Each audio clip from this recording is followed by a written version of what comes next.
Hey, welcome back to Beer Geeks Beer Reviews. Today, I'm going straight into one of my favorite pumpkin beers.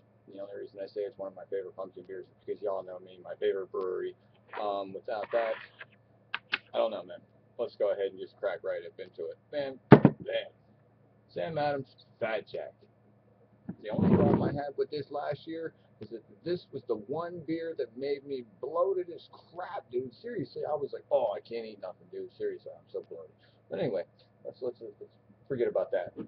See, bam, batch two. I did batch series one last year, and this is batch two. It just came out. Just got this from 101 Bottles on the Wall, 101 bottles of beer on the wall up in Kent, and it cost me $7.49 for this big 22er, man. I thought that was a really good deal, and here it is coming straight to you. Let's crack it open and get into this review. Woo! Look at that. Look at that smoke. I'm gonna pour all this up into this 22er, man. I'll be sitting here chilling on this one the rest of the day.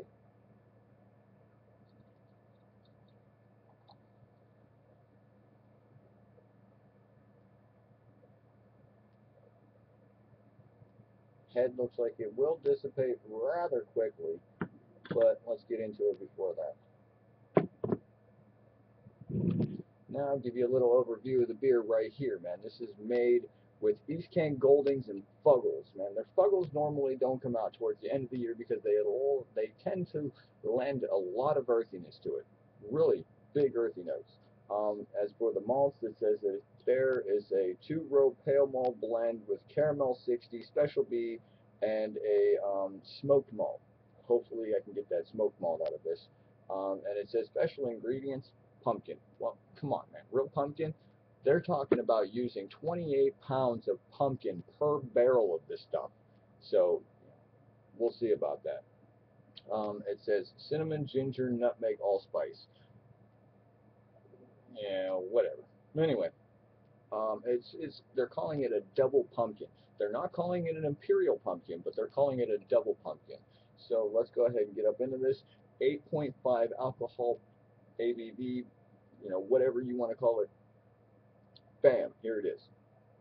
Set this right here. Look at this lovely, lovely 22er, man. You can see right here. Look at that coloring. Very, very nice. And it is putting off an ass load. Yes, I want to say that. I want to say it's putting off an ass load of carbonation, man. That is a lot of carbonation underneath. Um, as you can see with the coloring, that right there. Let me get on the right side of the camera here. That right there lends to me fall season colors. Man, you could see some of the rustic colors, and then over here it gets really black and dark, and you can't really see it. Um, but right here, that reminds me of the fall season. When you see the leaves change, you think of fall, whatnot, blah blah blah blah blah. But anyway, let's go ahead and get a nose on it, man. Definitely right off the bat, just like any one of the other pumpkin beers, you can definitely smell the allspice, the ginger, the nutmeg. Um, very pumpkin pie-esque. You can definitely smell a little bit of like a smoky note. It almost smells like a pumpkin pie plus the pumpkin pie crust. Beautiful smelling beer. Let's go ahead and taste it and get into it. Gross.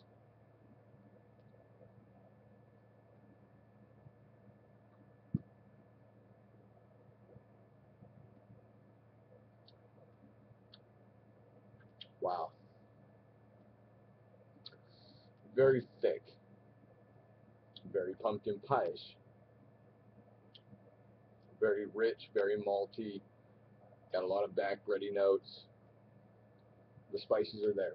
They very well do show through.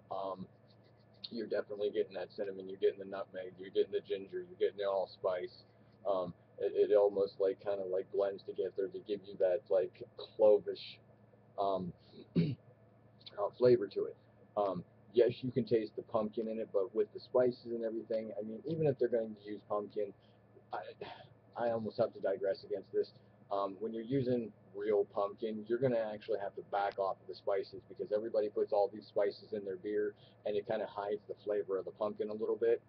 When you're gonna make a pumpkin beer, I would seriously just use minimal amounts of these spices, just to give them the hints, compared to the pumpkin, because the pumpkin is supposed to be the star of the show. Well, here you can still taste it; it's there, but it also lends. I want to say that it lends the pumpkin, lends it to the body of the beer, because this is real thick to me. It's a mouthful.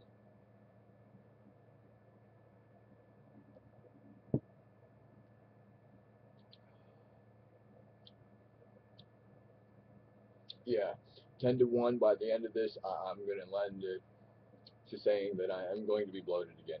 I don't know why it does this. I don't know why this beer specifically does this to me, but by the end of the bottle, I'm gonna be stuffed.